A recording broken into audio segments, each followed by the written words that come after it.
नमस्कार दोस्तों, एजुकेशन 24 में आपका स्वागत है। दोस्तों आज का वीडियो आप सभी के लिए बहुत ही खास होने वाला है, क्योंकि आज के इस वीडियो में मैं आपको बीए सेकेंड ईयर के 4th सेमेस्टर में आपका जो सब्जेक्ट है संस्कृत, उसके अंदर कौन कौन से क्वेश्चन आने वाले हैं, इस वीडियो के अंदर मैं आपको आने वाले क्वेश्चन के बारे में बताऊँगा। सो आप इस वीडियो को ध्यान से देखिएगा ताकि आपको आने वाले क्वेश्चन के बारे में अच्छे से पता चल सके। तो आइए बिना किसी देरी के हम लोग शुरू करते हैं और संस्कृत के अंदर जो भी क्वेश्चन आने वाले हैं उन आने वाले क्वेश्चन के बारे में जानते हैं। तो यहाँ पर सबसे पहले हम लोग अति लघु उत्तरीय प्रश्नों के बारे में जानेंगे। तो अति लघु उत्तरीय प्रश्नों में पहले प्रश्न की बात की जाए तो यहाँ पे आपका पहला प्रश्न दिया हुआ है, भामह पर संक्षिप्त टिप्पणी लिखिए। पहला प्रश्न कह रहा है जो भामह है, यहाँ पे आपको भामह पर संक्षिप्त में टिप्पणी लिखना है। अब अगली क्वेश्चन की बात की जाए तो यहाँ पे आपका दूसरा क्वेश्चन दिया हुआ है, अलंकार संप्रदाय में भामह का क्या स्थान है। दूसरा क्वेश्चन कह रहा है जो अलंकार संप्रदाय है, यहाँ पे आपको बताना है कि अलंकार संप्रदाय में भामह का क्या स्थान है। अब अगले क्वेश्चन की बात की जाए तो यहाँ पे आपका तीसरा क्वेश्चन दिया हुआ है, दंडी के अनुसार रस का क्या महत्व है। तीसरा क्वेश्चन कह रहा है जो दंडी है, यहाँ पे आपको बताना है कि दंडी के अनुसार रस का क्या महत्व है। अब अगली क्वेश्चन की बात की जाए तो यहाँ पे आपका चौथा क्वेश्चन दिया हुआ है, आनंदवर्धन की काव्य की परिभाषा बतलाइए। चौथा क्वेश्चन कर रहा है जो आनंदवर्धन की काव्य है, यहाँ पे आपको आनंदवर्धन की काव्य की परिभाषा बताना है। अब अगले क्वेश्चन की बात की जाए तो यहाँ पे आपका पांचवा क्वेश्चन दिया हुआ है, कुंतक का काव्य प्रयोजन बताइए। पांचवा क्वेश्चन कह रहा है जो कुंतक है, यहाँ पे आपको कुंतक का काव्य प्रयोजन बताना है। अब अगले क्वेश्चन की बात की जाए तो यहाँ पे आपका छठा क्वेश्चन दिया हुआ है, वामन के अनुसार गुण क्या है। छठा क्वेश्चन कह रहा है जो वामन है, यहाँ पे आपको बताना है कि वामन के अनुसार गुण क्या है। अब अगले क्वेश्चन की बात की जाए तो यहाँ पे आपका सातवां क्वेश्चन दिया हुआ है, वृत्त अर्थात वणिक छंद के भेदों का उल्लेख कीजिए। सातवां क्वेश्चन कह रहा है जो वृत्त है अर्थात वणिक छंद है, यहाँ पे आपको वृत्त अर्थात वणिक छंद के भेदों का उल्लेख करना है। अब अगले क्वेश्चन की बात की जाए तो यहाँ पे आपका आठवां क्वेश्चन दिया हुआ है, छंद से आप क्या समझते हैं स्पष्ट कीजिए। आठवां क्वेश्चन कह रहा है कि छंद से आप क्या समझते हैं, यहाँ पे आपको छंद के बारे में बताना है और इसको स्पष्ट करना है। अब अगले क्वेश्चन की बात की जाए तो यहाँ पे आपका नवा क्वेश्चन दिया हुआ है, गुरु लघु रीति क्या है स्पष्ट कीजिए। नवा क्वेश्चन कह रहा है कि गुरु लघु रीति क्या है, यहाँ पे आपको गुरु लघु रीति के बारे में बताना है और इसको स्पष्ट करना है। अब अगले क्वेश्चन की बात की जाए तो यहाँ पे आपका 10वां क्वेश्चन दिया हुआ है, भुजंग पर्यात छंद की परिभाषा लिखिए। 10वां क्वेश्चन कह रहा है जो भुजंग पर्यात छंद है, यहाँ पे आपको भुजंग पर्यात छंद की परिभाषा लिखना है। अब अगले क्वेश्चन की बात की जाए तो यहाँ पे आपका 11वां क्वेश्चन दिया हुआ है, समाचार लेखन के अंगों को समझाइए। 11वां क्वेश्चन कह रहा है जो समाचार लेखन के अंग है, यहाँ पे आपको समाचार लेखन के अंगों को समझाना है। अब अगले क्वेश्चन की बात की जाए तो यहाँ पे आपका 12वां क्वेश्चन दिया हुआ है, समाचार पत्र की परिभाषा लिखिए। 12वां क्वेश्चन कह रहा है जो समाचार पत्र है, यहाँ पे आपको समाचार पत्र की परिभाषा लिखना है।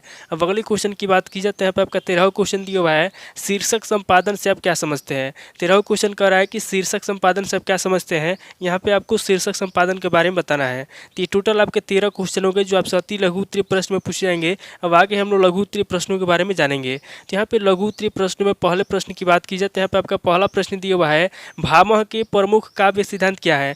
पहला क्वेश्चन कह रहा है जो भामह है, यहाँ पे आपको बताना है कि भामह के प्रमुख काव्य सिद्धांत क्या है। अब अगले क्वेश्चन की बात की जाए तो यहाँ पे आपका दूसरा क्वेश्चन दिया हुआ है, भामह के शब्दार्थों सहित काव्यम पर संक्षिप्त टिप्पणी लिखिए। दूसरा क्वेश्चन कह रहा है जो भामह के शब्दार्थों सहित काव्यम है, यहाँ पे आपको शब्दार्थों सहित काव्यम पर टिप्पणी लिखना है। अब अगले क्वेश्चन की बात की जाए तो यहाँ पे आपका तीसरा क्वेश्चन दिया हुआ है, आचार्य दंडी के काव्य प्रयोजन संबंधी विचार क्या है। तीसरा क्वेश्चन कह रहा है जो आचार्य दंडी है, यहाँ पे आपको बताना है कि आचार्य दंडी के काव्य प्रयोजन संबंधी विचार क्या है। अब अगले क्वेश्चन की बात की जाए तो यहाँ पे आपका चौथा क्वेश्चन दिया हुआ है, दंडी पर संक्षिप्त टिप्पणी लिखिए। चौथा क्वेश्चन कह रहा है जो दंडी है, यहाँ पे आपको दंडी पर संक्षिप्त में टिप्पणी लिखना है। अब अगले क्वेश्चन की बात की जाए तो यहाँ पे आपका पांचवा क्वेश्चन दिया हुआ है, वामन के प्रमुख काव्य सिद्धांत क्या है। पांचवा क्वेश्चन कह रहा है जो वामन है, यहाँ पे आपको बताना है कि वामन के प्रमुख काव्य सिद्धांत क्या है। अब अगले क्वेश्चन की बात की जाए तो यहाँ पे आपका छठा क्वेश्चन दिया हुआ है, आनंदवर्धन ने ध्वनि को काव्य की आत्मा माना है स्पष्ट कीजिए। छठा क्वेश्चन कर रहा है जो आनंदवर्धन है, यहाँ पे आपको बताना है कि आनंदवर्धन ने ध्वनि को काव्य की आत्मा माना है, यानी कि इसको आपको स्पष्ट करते हुए समझाना है। अब अगले क्वेश्चन की बात की जाए तो यहाँ पे आपका सातवां क्वेश्चन दिया हुआ है, जगन्नाथ के काव्य का स्वरूप स्पष्ट कीजिए। सातवां क्वेश्चन कह रहा है जो जगन्नाथ है, यहाँ पे आपको जगन्नाथ के काव्य का स्वरूप स्पष्ट करना है। अब अगले क्वेश्चन की बात की जाए तो यहाँ पे आपका आठवां क्वेश्चन दिया हुआ है, काव्य हेतु पर मम्मट का विचार बताइए। आठवां क्वेश्चन कह रहा है जो मम्मट है, यहाँ पे आपको काव्य हेतु पर मम्मट का विचार बताना है। अब अगले क्वेश्चन की बात की जाए तो यहाँ पे आपका नवा क्वेश्चन दिया हुआ है, औचित्य संप्रदाय में क्षेमेंद्र की क्या भूमिका है। नवा क्वेश्चन कर रहा है जो औचित्य संप्रदाय है, यहाँ पे आपको बताना है कि औचित्य संप्रदाय में क्षेमेंद्र की क्या भूमिका है। अब अगले क्वेश्चन की बात की जाए तो यहाँ पे आपका 10वां क्वेश्चन दिया हुआ है, वामन की रीति संबंधी अवधारणा को स्पष्ट कीजिए। 10वां क्वेश्चन कह रहा है जो वामन की रीति संबंधी अवधारणा है, यहाँ पे आपको वामन की अवधारणा को स्पष्ट करना है। अब अगले क्वेश्चन की बात की जाए तो यहाँ पे आपका 11वां क्वेश्चन दिया हुआ है, कुंतक के वक्रोक्ति का काव्य शास्त्रीय अर्थ एवं मान्यताओं पर प्रकाश डालिए। 11वां क्वेश्चन कह रहा है जो कुंतक के वक्रोक्ति का काव्य शास्त्रीय अर्थ है एवं जो मान्यता है, यहाँ पे आपको काव्य शास्त्रीय अर्थ एवं मान्यताओं पर प्रकाश डालना है। अब अगले क्वेश्चन की बात की जाए तो यहाँ पे आपका 12वां क्वेश्चन दिया हुआ है, काव्य प्रकाश पर संक्षिप्त टिप्पणी लिखिए। 12वां क्वेश्चन कह रहा है जो काव्य प्रकाश है, यहाँ पे आपको काव्य प्रकाश पर संक्षिप्त टिप्पणी लिखना है। अब अगले क्वेश्चन की बात की जाए तो यहाँ पे आपका 13वां क्वेश्चन दिया हुआ है, वाक्यम रसात्मकम काव्यम का संदर्भ सहित व्याख्या कीजिए। 13वां क्वेश्चन कह रहा है कि जो वाक्यम रसात्मकम काव्यम है, यहाँ पे आपको वाक्यम रसात्मक काव्यम का संदर्भ सहित व्याख्या करना है। अब अगले क्वेश्चन की बात की जाए तो यहाँ पे आपका 14वां क्वेश्चन दिया हुआ है, श्लोक अथवा अनुष्टुप छंद का लक्षण लिखिए। 14वां क्वेश्चन कह रहा है जो श्लोक अथवा अनुष्टुप होता है, यहाँ पे आपको श्लोक अथवा अनुष्टुप छंद का लक्षण लिखना है। अब अगले क्वेश्चन की बात की जाए तो यहाँ पे आपका 15वां क्वेश्चन दिया हुआ है, शिखरिणी छंद की लक्षण सहित परिभाषा दीजिए। 15वां क्वेश्चन कह रहा है जो शिखरिणी छंद है, यहाँ पे आपको शिखरिणी छंद की लक्षण सहित परिभाषा देना है। अब अगले क्वेश्चन की बात की जाए तो यहाँ पे आपका 16वां क्वेश्चन दिया हुआ है, समाचार लेखन की विलोम पिरामिड शैली पर संक्षिप्त टिप्पणी लिखिए। 16वां क्वेश्चन कह रहा है जो समाचार लेखन की विलोम पिरामिड है, यहाँ पे आपको विलोम पिरामिड शैली पर संक्षिप्त में टिप्पणी लिखना है। अब अगले क्वेश्चन की बात की जाए तो यहाँ पे आपका 17वां क्वेश्चन दिया हुआ है, समाचार की लेखन प्रक्रिया क्या है, विवेचना कीजिए। 17वां क्वेश्चन कह रहा है कि समाचार की लेखन प्रक्रिया क्या है, यहाँ पे आपको सबसे पहले समाचार की लेखन प्रक्रिया बताना है, उसके बाद आगे आपको इसकी विवेचना करना है।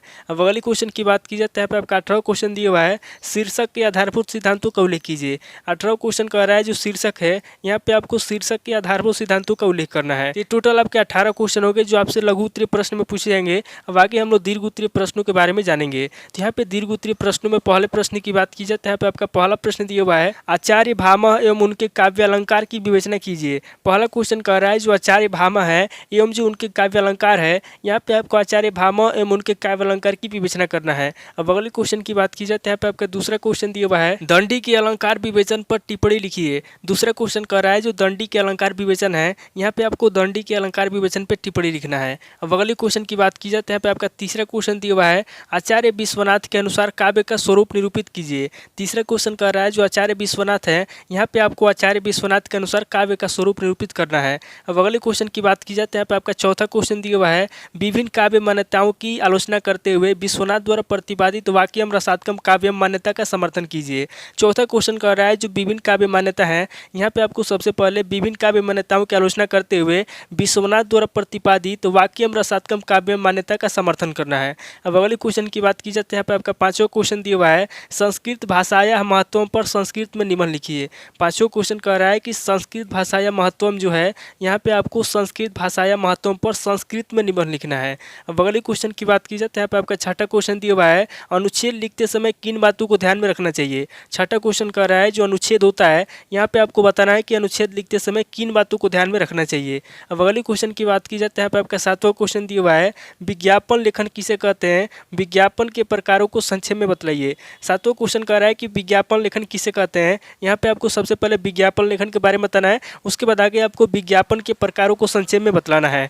अब अगले क्वेश्चन की बात की जाए तो यहाँ पे आपका 8वां क्वेश्चन दिया हुआ है और दीर्घ उत्तरीय प्रश्न का लास्ट क्वेश्चन दिया हुआ है, समाचार लेखन के मुख्य आयाम क्या है। 8वां क्वेश्चन कह रहा है कि समाचार लेखन के मुख्य आयाम क्या है, यहाँ पे आपको समाचार लेखन के मुख्य आयामों के बारे में बताना है। तो टोटल आपके 8 क्वेश्चन हो गए जो आपसे दीर्घ उत्तरीय प्रश्न में पूछे जाएंगे। तो इस वीडियो के अंदर मैंने आपको अति लघु उत्तरीय प्रश्न, लघु उत्तरीय प्रश्न और दीर्घ उत्तरीय प्रश्न तीनों तरह के प्रश्नों के बारे में बता दिया। आप इन तीनों तरह के प्रश्नों को नोट कर लीजिए और किसी किताब से सीरीज से मिला करके याद कर लीजिए। तो दोस्तों आज इस वीडियो को मैं पे स्किप करता और मिलता है आपसे नेक्स्ट वीडियो में। अगर आपको वीडियो अच्छा लगा तो वीडियो को लाइक कीजिए, शेयर कीजिए और कमेंट करके बताइए कि आपको नेक्स्ट वीडियो किस टॉपिक के ऊपर चाहिए।